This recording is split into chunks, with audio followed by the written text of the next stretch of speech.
Bienvenidos, Hare Krishna. Texto 18, capítulo 7, canto segundo. Hoy estamos en viernes 19 de mayo. Comenzamos. Om Namo Bhagavate Vasudevaya. Om Namo Bhagavate Vasudevaya. Om Namo Bhagavate Vasudevaya. Nartho Valeraya Murukrama Padasaucham Apashikandritavato Vibhuda Dipatyam Yovai Pratishrutanritena Chirik Sadanyat Atmanamangamanasha Haraye Pimene. La traducción es la siguiente.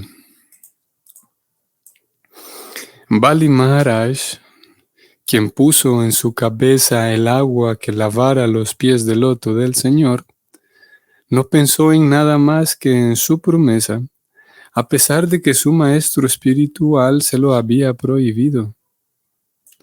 El rey dedicó su propio cuerpo trascendental a satisfacer la medida del tercer paso del Señor. Para una personalidad así, hasta el reino del cielo, que conquistó con su fuerza, carecía de todo valor. Continuamos aquí con el incidente de Bali y Vamanadeva. Ayer hacíamos resaltábamos algunos puntos similares entre el caso de Bali Maharaj, que había conquistado el reino celestial, comparado con Hiranyakashipu, y decíamos cómo hay esa constante pelea y esa riña constante entre los semidioses, que por un lado están intentando cumplir con su servicio de administrar apropiadamente los asuntos universales, y luego el desorden creado por los asuras, ¿no? Y si bien es verdad, ayer hacíamos esa comparación entre estos dos personajes, Bali y Hiranyakashipu, y cómo ambos habían se habían adueñado, digamos, del trono celestial. Hay una gran diferencia y muy importante, y es que Bali, a diferencia de Hiranyakashipu, Bali era un devoto y se entregó al Señor Supremo. Y es una persona que una vez habiendo encontrado con el Señor Supremo, entrega su vida al Señor y se vuelve un devoto, y un devoto muy ejemplar, Bali. A diferencia de Hiranyakashipu, que él sí terminó siendo muerto por el Señor, Bali se entrega con completa devoción a Krishna.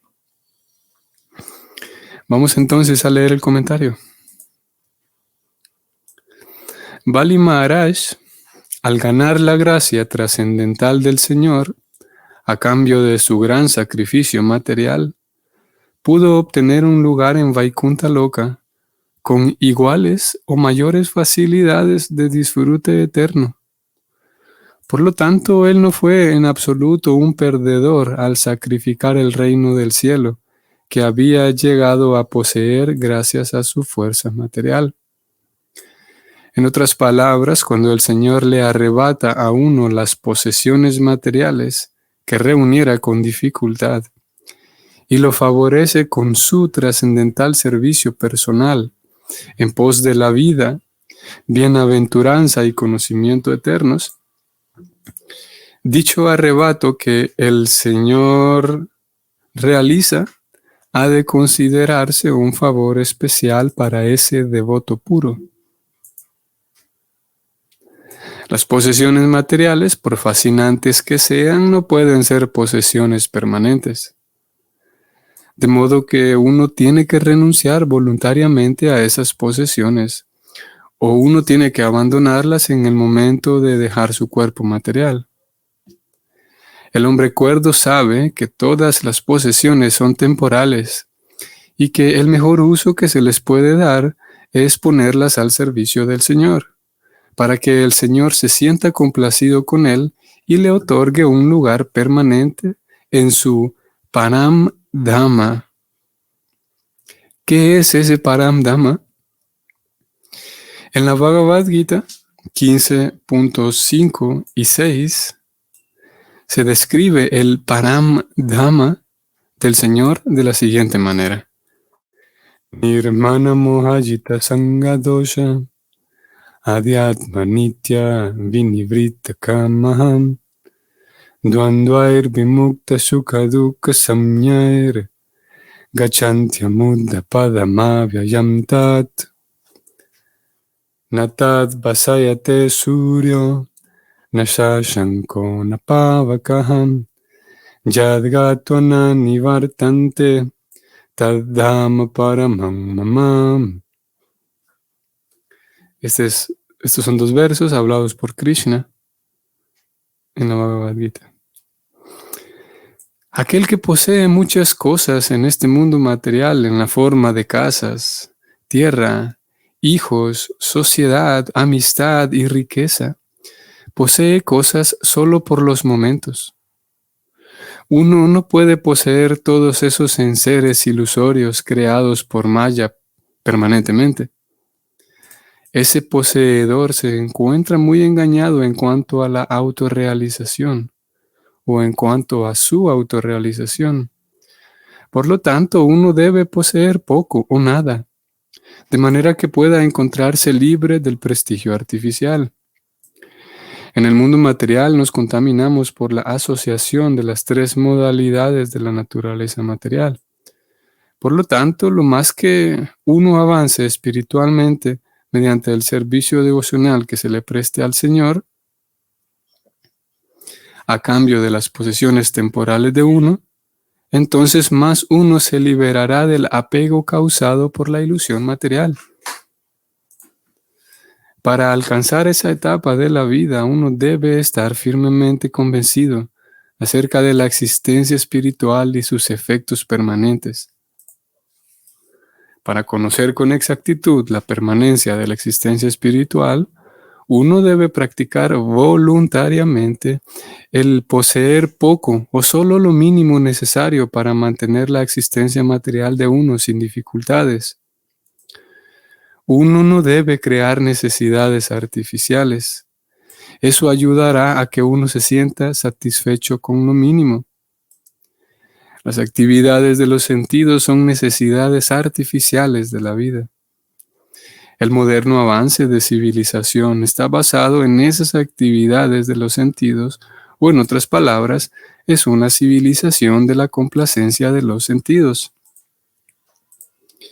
La civilización perfecta es la civilización del Atma, o sea, del alma propiamente dicha. El hombre civilizado, producto de la complacencia de los sentidos, se encuentra en un mismo nivel que los animales, debido a que los animales no pueden ir más allá de las actividades de los sentidos. Por encima de los sentidos se encuentra la mente. La civilización de la especulación mental tampoco se encuentra en la etapa perfecta de la vida, debido a que por encima de la mente está la inteligencia. Y la Bhagavad Gita nos da información acerca de la civilización intelectual. Las escrituras védicas dan diferentes indicaciones para la civilización humana, abarcando la civilización de los sentidos, de la mente, de la inteligencia y del alma propiamente dicha. La Bhagavad Gita versa principalmente sobre la inteligencia del hombre, conduciéndolo a uno hacia el sendero progresivo de la civilización del alma espiritual. Y el Srimad Bhagavatam es la civilización humana completa, que versa sobre el tema del alma propiamente dicha. Tan pronto como un hombre se eleva al nivel de la civilización del alma, tiene el derecho de ser promovido al reino de Dios, el cual se describe en la Bhagavad Gita según los versos anteriormente mencionados. La información fundamental acerca del reino de Dios nos dice que allí no hay necesidad del sol, de luna ni de electricidad. A ver, voy a detenerme aquí un momento, porque el comentario es un poco extenso y vamos a separarlo por partes. Vamos a señalar algunas cosas de esto que ya leímos y luego continuamos con la segunda parte.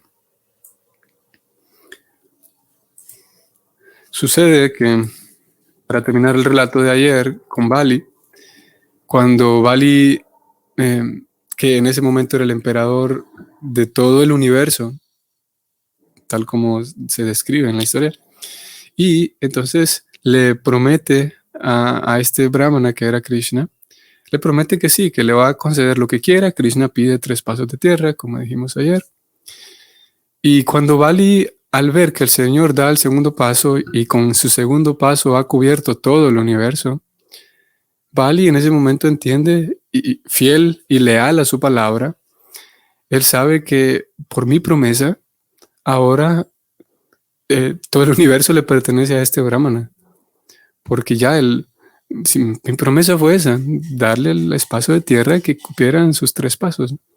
Entonces, él le entrega todo lo que tenía, y todo lo que tenía era la propiedad sobre todo el universo, se le entrega a este brahmana. Y es una de las cosas resaltantes de Bali, que Prabhupada señaló aquí, como Bali entregó, dice él, todas sus posesiones. Por esa razón, Prabhupada entonces, partiendo del gesto de Bali, entonces él va en esa dirección, en hablar acerca de la renuncia y cómo si alguien renuncia a las posesiones que tiene, entonces va a conseguir el derecho de entrar al reino de Dios, como acabamos de leer. Y esa es la situación de Bali, que,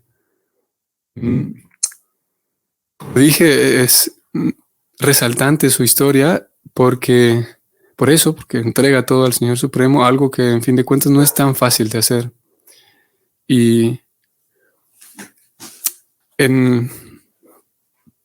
cuando hacemos un vistazo de las 9 formas de servicio devocional, las 9 formas de expresar el servicio devocional, el bhakti, que la primera de ellas es escuchar, como tantas veces hacemos referencia aquí, escuchar, recibir el mensaje trascendental a través del oído o a través de la lectura. Y luego, después de escuchar, viene el cantar, el glorificar al Señor Supremo, el cantar el mantra de Krishna. Y así son 9, escuchar, recordar, orar, ofrecer el servicio. Y el último de estas formas de servicio devocional, el último de ellos es Atma Nivedanam. Y este Atma Nivedanam indica que la persona entrega todo lo que tiene y se entrega a sí misma. Ofrenda todo, cualquier cosa que pueda poseer. Incluso él mismo se ofrenda al Señor Supremo. Y Bali Maharaj, de acuerdo como nos lo explica Srila Prabhupada, Bali Maharaj es el ejemplo ideal de una persona que llevó a cabo ese proceso, Atma Nivedanam, porque le entregó todo. Así que, volviendo aquí al verso, entonces, al comentario, Prabhupada escribe que él pudo obtener un lugar en Vaikuntha Loka.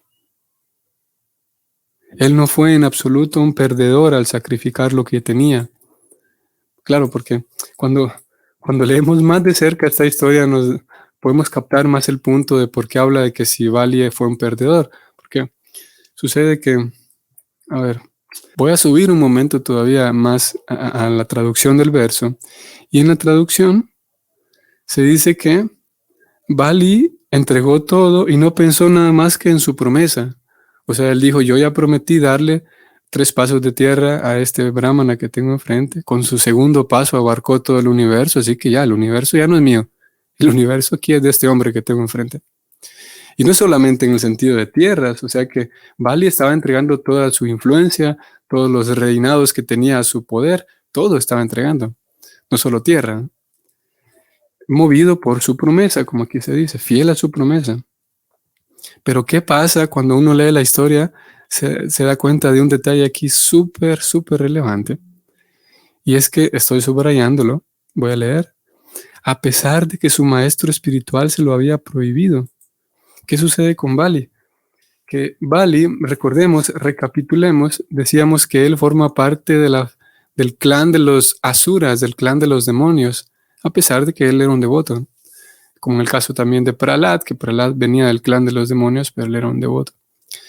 Y Bali entonces, a pesar de que ellos eran demonios, siempre seguían normas y rituales y seguían diferentes ofrendas y sacrificios, pero todas estas ofrendas no eran devocionales, sino que simplemente las ejecutaban para ganar más poder, para algo similar, por ejemplo, a cuando, si pudiéramos ver hoy por hoy a los políticos o a funcionarios, no necesariamente del gobierno, pero funcionarios, empresarios corruptos. Son corruptos, pero no son brutos en el sentido de que pasan por encima todo tipo de ley, sino que siguen ciertas normas, siguen ciertos protocolos, ciertas leyes para sacar un beneficio torcido, ¿no? Similarmente con estos asuras, no es que eran demonios simplemente que pasaban por alto todo tipo de normas ritualísticas, sino que ejecutaban esas normas, sí, pero siempre con la idea de conseguir resultados en desorden, desordenados, ¿no? Para su propio beneficio. Entonces, sucede que Bali sí tenía un maestro espiritual y todo el clan de los demonios también tiene su propio maestro espiritual, que funge más bien como un tipo de, solamente como guía, porque en fin de cuentas, como nosotros sabemos, el maestro espiritual, como Prabhupada tanto nos lo explica, que el maestro espiritual nos vincula con Krishna directamente, con el mundo espiritual, a servir a Krishna. En este caso, el maestro espiritual es nada más como solamente un guía, un líder, que no guía directamente a las cosas espirituales. No guía directamente a entregarme a Krishna, pero sí es un maestro espiritual que habla acerca del alma, que habla y da en conocimiento en relación a rituales, que da conocimiento en relación a la reencarnación. En ese sentido, sí es un guía espiritual. En fin, entonces sucede que Bali, cuando ve que este sujeto, que es Krishna, esta encarnación de Krishna, da el segundo paso, Bali sabe que se da cuenta que es el Señor Supremo y entrega todo, ¿no? Pero incluso antes, si retrocedemos un momento antes a otra escena previa en donde Bali todavía no ha dado su promesa, resulta que se acerca a él este brahmana y le pide de manera así muy humilde que le regale estos 3 pasos, ¿no? Bali escucha y simultáneamente está escuchando también el maestro espiritual de Bali. Y Sukracharya, que es su nombre, el maestro espiritual escucha y se da cuenta de que este brahmana que está pidiendo 3 pasos de tierra no es una persona ordinaria. Él se da cuenta que es Vishnu. Entonces va con su discípulo, que es Bali, y le dice, Bali, mira, no le vayas a dar lo que te está pidiendo, porque ese es Vishnu, es nuestro enemigo, refiriéndose al enemigo de todo el clan de los asuras. Y seguramente te va a engañar, Bali. No accedas, porque este es Vishnu y él se lo advierte. Por esa razón aquí entonces el verso habla de que a pesar de que su maestro espiritual se lo había prohibido, le había prohibido acceder a la petición del brahmana, pero él se aferró a su promesa porque tenía un poco de piedad, tenía piedad y sabía que cumplir la palabra a un brahmana es algo importante. Entonces su maestro espiritual le dice que no caigas en esa trampa, no accedas a lo que te pida este niño, ese muchacho. Pero Bali ignora eso porque sabe que enfrente tiene al señor Vishnu y accede. Y es lo que aquí entonces señala el verso. Ahora, por esa razón, porque Sukracharya, como digo, hay tantos detalles aquí muy relevantes, su maestro espiritual le dice que te van a quitar todo, Bali. Tenga cuidado porque si usted accede a eso, la advertencia que él le hace es que Bali vas a quedar sin nada. Y es bien interesante porque para argumentar, su propio maestro le dice que vas a quedar sin nada, no solamente porque seamos codiciosos, le dice él, sino que si quedas sin ningún centavo, ¿cómo vas a poder realizar ofrendas y ceremonias y sacrificios? Es el argumento del maestro. De que yo no, diciéndolo en otras palabras, como que no solamente nos interesa proteger nuestra riqueza por pura avaricia, sino que si te quedas sin un centavo no vas a poder hacer ningún tipo de rituales y ofrendas, que son actividades tan necesarias, ¿no? Entonces te vas a quedar sin nada, dice el argumento de Sukracharya. Entonces Prabhupada aquí en el comentario, por esa razón escribe él que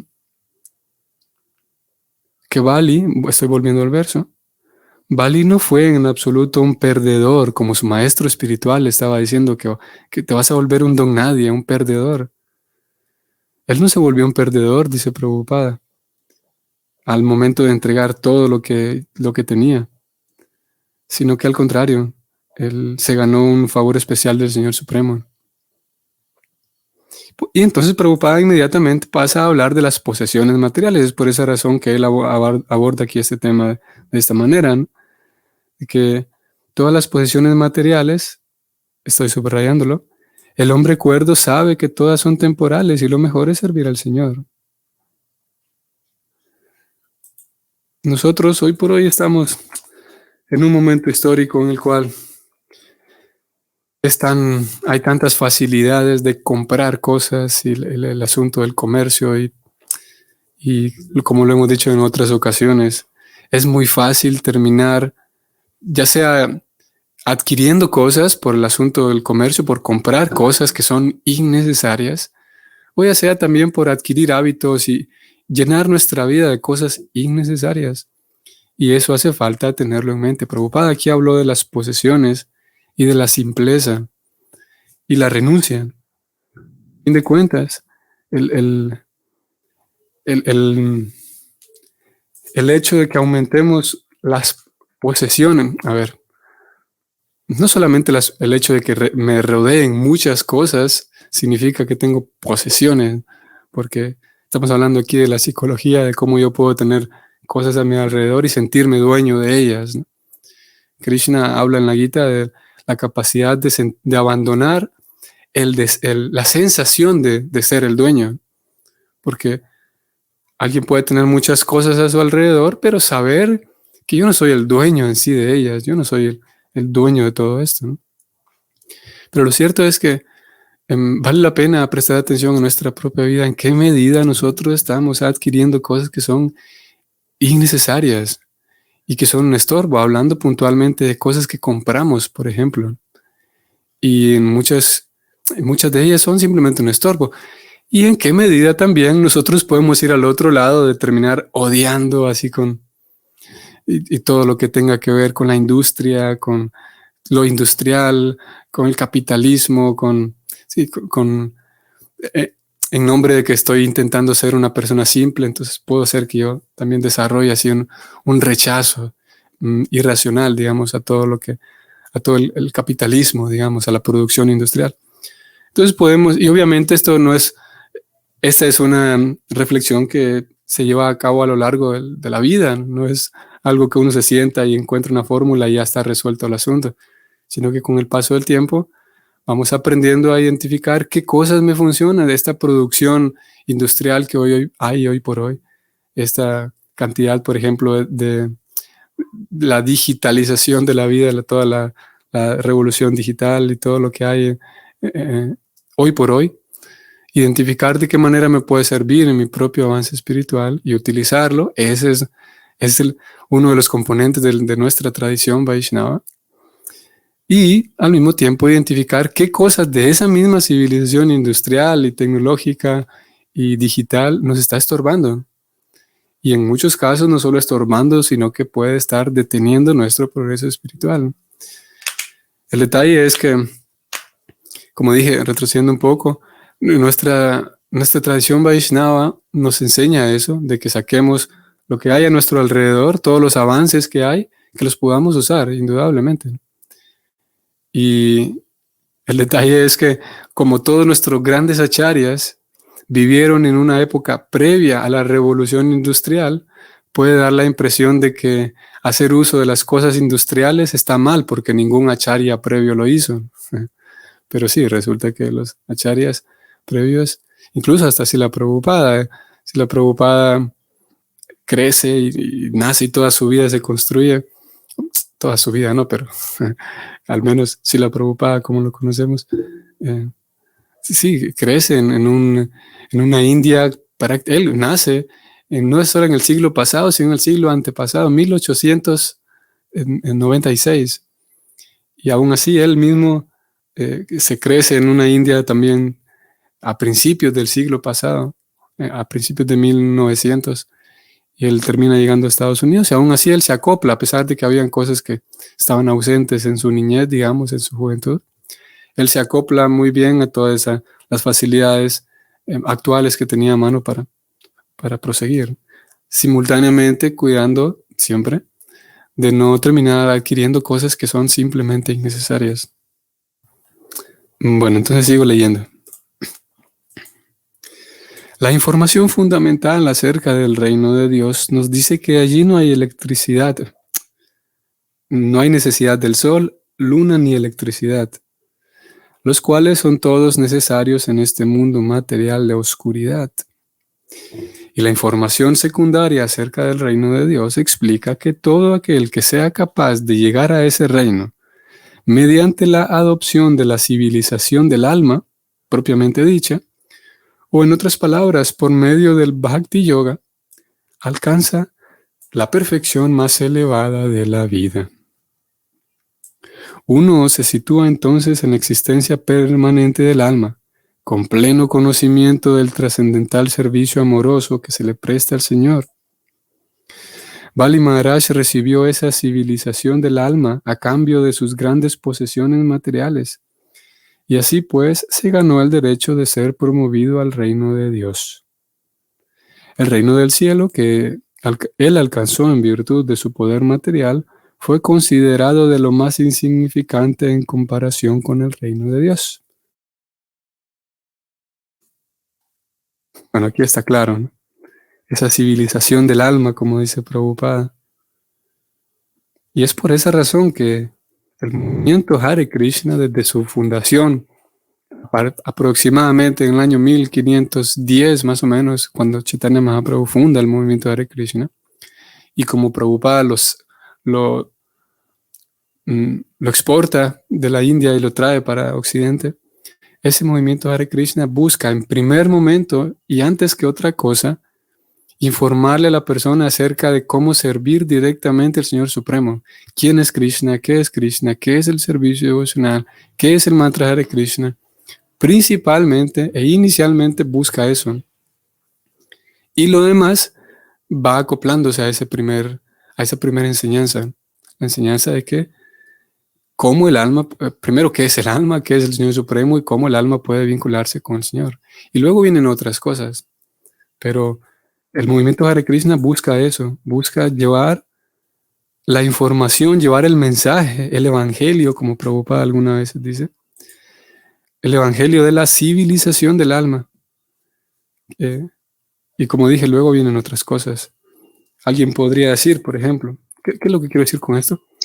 Que alguien podría señalar de que, bueno, es que en el movimiento Hare Krishna no se da información acerca de nutrición, por ejemplo. ¿Es tan necesario alimentarse bien? Sí, es necesario y la Gita lo recomienda. Sin embargo, el corazón del movimiento Hare Krishna es llevar el mensaje primero y antes que nada de que la persona entienda qué es el alma, cómo vincularse con el Señor Supremo. Y luego, con el paso del tiempo, la persona entenderá que es necesario regular su alimentación, regular sus relacionamientos con los demás, regular sus propios traumas si los tiene, regular su cuerpo emocional, ser un buen ciudadano, en fin, todas estas otras cosas. Pero primero que nada y antes que otra cosa, ese es el mensaje principal.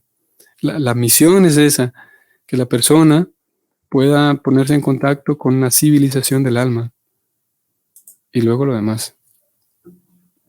También voy a señalar esto aquí de cómo Prabhupada habla de dos conceptos diferentes que podrían parecer el mismo. Habla aquí del reino del cielo y el reino de Dios. Al menos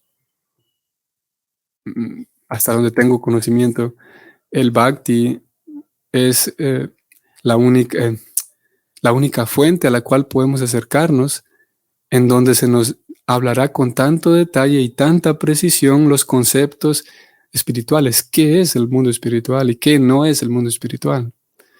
Y ya que hoy por hoy hay mucha información distribuida por tantos lados, muchas personas que especulan de diferentes maneras, muchas personas que en teoría hablan de temas espirituales, pero parece ser que en el fondo no saben de lo que están hablando o conocen un poco, pero desconocen esto otro de lo que hablan y mezclan conceptos. En fin, el Bhakti con tanta propiedad propiedad, claro, porque el Bhakti tiene un método o un sistema que se llama el Parampara. Aquí no se trata de especular, sino más bien ver la fuente y tratar de presentar la fuente. Y en esta fuente, estamos leyendo aquí como dije, una de esas pequeñas aclaraciones, que lo celeste, lo celestial, no es lo mismo que lo espiritual. Y como dije, es una información bien precisa. El reino celestial se refiere a todo el poder que había alcanzado Bali, que había conquistado el reino del cielo, o sea, los planetas celestiales, o sea, los mejores planetas dentro de la atmósfera material. Son celestiales, pero materiales todavía. Mientras que el reino de Dios es completamente espiritual. Así que tenemos esos tres. El Bhakti nos habla, nos aclara que hay esas tres esferas, digamos. Está la esfera terrenal, si podemos decir. Luego tenemos la esfera celestial, que no es espiritual todavía, sino que simplemente es mejor que la terrenal. Y luego tenemos, sí, la esfera completamente espiritual. Y es lo que Prabhupada está hablando aquí. Y terminamos leyendo entonces este último parágrafo. Sigo leyendo. Aquellos que han conseguido las comodidades de una civilización material hecha para la complacencia de los sentidos, deben tratar de alcanzar el reino de Dios siguiendo los pasos de Bali Maharaj, quien, adoptando el proceso de Bhakti Yoga, tal como se recomienda en la Bhagavad Gita y como se explica más ampliamente en el Srimad Bhagavatam, cambió la fuerza material que había adquirido. Ok, Prabhupada entonces pone aquí un llamado a la acción y dice: la persona interesada realmente en la vida espiritual, siga el ejemplo de este personaje, Bali. Como dijimos, como yo dije al inicio, he aquí la diferencia entre Bali y Hiranyakashipu, que ambos se habían adueñado, digamos, del trono celestial de Indra, pero Bali en realidad es un gran Vaishnava, uno de los grandes ejemplos para todos los estudiantes Vaishnavas por su entrega, porque sin dudarlo entregó todo al Señor, y el resultado que obtuvo hasta hoy es por esa razón que figura en el Bhagavatam. El resultado que obtuvo es tan genial y es un ejemplo tan ideal, que fue entonces documentado en el Bhagavatam para que futuros Vaishnavas como nosotros podamos seguir sus pasos, ¿no? Ahora nada más queda, por un lado, que podamos echar un vistazo a la historia de Bali, que ayer describíamos en qué parte del Bhagavatam se encuentra, en el canto octavo. Y de esa manera, a través de la lectura de estas historias, solidificar nuestra confianza, nuestra seguridad, nuestra fe, de que, como ya lo sabemos, ahí está la teoría guardada en la cabeza, pero hace falta condensarla y volverla a realidad. Ya sabemos aquella teoría de que si me entrego a Dios, Dios se encarga de mí. Bali es eso, ¿no? Eso es su ejemplo. Ahora hace falta que nosotros podamos llevarlo con pequeños pasos, ¿no? No hace falta que abandonemos todo, pero con pequeños pasos y con pequeños avances, solidificar esa confianza en que realmente es así, no es una exageración, no es un engaño de las escrituras de que si me entrego, Dios me va a proteger, y no solamente que me va a proteger, sino que lo que obtengo como resultado es mucho mejor de aquello a lo que yo tal vez puedo estar aferrado hoy por hoy. Pero bueno, hace falta que nos aventuremos a intentarlo, y cuando lo hagamos nos daremos cuenta de que no era mentira, no era una broma. Ok, vamos a detenernos aquí. Saludos, Adelaida Ávila. Hare Krishna, buen fin de semana también para ustedes, muchas gracias. Saludos, Jesús Matilde, Hare Krishna. Gabriela, Hare Krishna, saludos también. Saludos, Susana, mis reverencias. Hare Krishna. Liliana Urbina, saludos, Hare Krishna. José Darío, saludos, Prabhu, Hare Krishna. Madhava Priya, Hare Krishna, saludos también a usted. Kami, Kamalatika, Hare Krishna, saludos. Voy a leer este comentario de Jesús Matilde. ¿Se puede decir que se ha de poseer todo aquello que se destine al servicio de Krishna y no para nuestra complacencia? Pero hay una línea muy sutil en la que podemos caer. Incluso se ven grandes devotos que viven en opulencia a pesar de ser sannyasis. ¿Qué se puede esperar de nosotros? ¿Cómo podemos proteger nuestro servicio y no caer en la complacencia de nuestros sentidos? Sí, a ver, con el asunto de los sannyasis, no sé si haya, bueno, hay sannyasis sí que tienen, digamos, posesiones y obviamente cada caso es diferente, pero en algunos casos, al menos los casos que yo conozco, estos sannyasis tienen posesión, hay diferentes categorías, digamos, sannyasis que tienen posesiones que por las cuales ellos no trabajaron arduamente, no es que dijeron ellos, bueno, voy a esforzarme por tener esta casa, esto que tengo, ¿no? Sino que son cosas que de alguna manera llegaron, tal vez por la herencia de su papá o su mamá. Este sannyasi, pues resulta que sus papás le heredaron un carro, una casa, qué sé yo, tanta cantidad de dinero.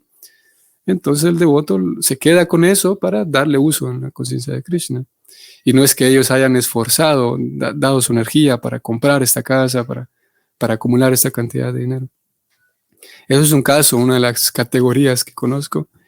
Y la otra es la categoría de sannyasis que por sus propios discípulos, porque es la norma, el discípulo entrega con tanta devoción y esfuerzo las cosas que tiene su maestro espiritual, que es una de las formas, ya que estamos hablando de entrega a Krishna, una de las formas para entregar mis bienes a Krishna es a través del maestro espiritual. Si yo, por ejemplo, doy energía, esfuerzo y dinero a la misión de mi maestro espiritual, eso estoy entregándole eso a Krishna. Claro, con la comprensión correcta, ¿no? Entonces, resulta entonces que si esa es la norma, tenemos entonces maestros espirituales o sannyasis que reciben de sus discípulos todas estas facilidades y ellos lo que hacen es ir administrando todo eso para progresar en la misión. Entonces puede dar la impresión que tengan opulencia, ¿no? O que viven en opulencia. Y sí, a veces, si viene a ver, creo que todos compartimos, o prácticamente la totalidad de todos compartimos ese deseo de que si yo tuviera muchas facilidades, hablando en sentido económico, si yo tuviera sí, muchas facilidades y mucha influencia y dinero, entonces cada vez que viene un maestro espiritual yo lo trataría muy bien, con los mejores alimentos, con todo lo que yo pudiera darle, ¿no? Y creo que, como dije, todos compartimos eso. Pero sucede que hay devotos que tienen muchas facilidades y por lo tanto brindan tantas facilidades a sus maestros espirituales, ¿no? Y es otra de las razones por las cuales algunos Vaishnavas o algunos sannyasis se ve que tienen así opulencia, como usted lo escribió aquí. Ahora habrá también la categoría, sin duda. Yo aquí no conozco ninguno personalmente de nombre, pero pienso que por asunto de estadística, seguramente habrá quien, tal vez no solo sannyasis o otros también, que sí están tratando de adquirir posesiones materiales, cayendo en la trampa de que las posesiones materiales me dan felicidad. Como digo, yo no conozco ninguno, pero, y no sé si es un poco atrevido decir de que seguramente habrá algunos, pero sostengo lo que digo, que pienso que sí, seguramente habrá quienes sí están un poco o mucho engañados por las posesiones materiales. Y yo no conozco ninguno, como dije, pero seguramente lo habrán. Así que, ¿cómo podemos hacer? A la pregunta práctica suya, Jesús Matilde, ¿cómo podemos proteger nuestro servicio y no caer en complacencia de nuestros sentidos? La mejor respuesta que yo he encontrado, no es la mejor respuesta que a mí se me ocurre, sino la que yo he escuchado, es que la mejor forma es pedirle protección a Krishna. Como dice el mantra que el señor Chaitanya cantaba cuando viajaba por el sur de la India, el mantra que también usualmente acostumbramos a cantar antes de la lectura del libro de Krishna. Krishna, Krishna, Krishna, Krishna, Krishna, Krishna, Krishna, He. ¿Ustedes recuerdan? Krishna, Krishna, Krishna, Krishna, Krishna, Krishna, Pahimam. Y luego Krishna, Krishna, Raksaman. Y este mantra dice, es tan simple, ¿no? Este mantra dice, Krishna, Krishna, por favor, protégeme. Krishna, por favor, susténtame. Y bueno, es solamente un ejemplo. podemos partir del espíritu que hay en ese mantra de pedirle protección a Krishna. Pedirle a Krishna, a través del canto del santo nombre, nos estamos entregando a Krishna justamente para eso, para que Krishna, por favor, que no me distraiga, Krishna.